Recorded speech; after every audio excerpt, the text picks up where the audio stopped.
given the flavors of the Constitution, they were of the firm belief that neutrality while conducting business cannot be compromised at any cost.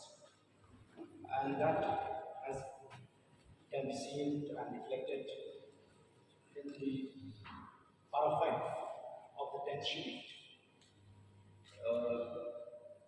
that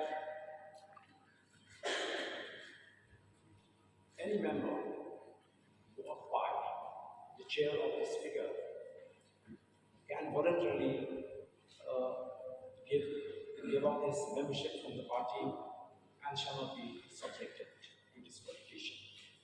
This is an indicator of the fact that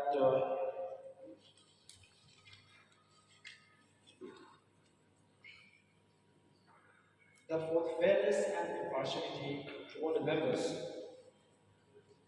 in this house, the Speaker is allowed to keep his true neutral position inside the House.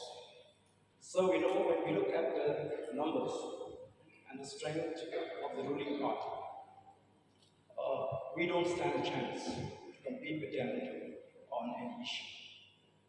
However, the interest of the state and its people cannot be determined by the numbers alone. It depends on the debate and the deliberation in this House. Therefore, I hope that as an impartial speaker, you will facilitate a healthy debate in this House for the benefit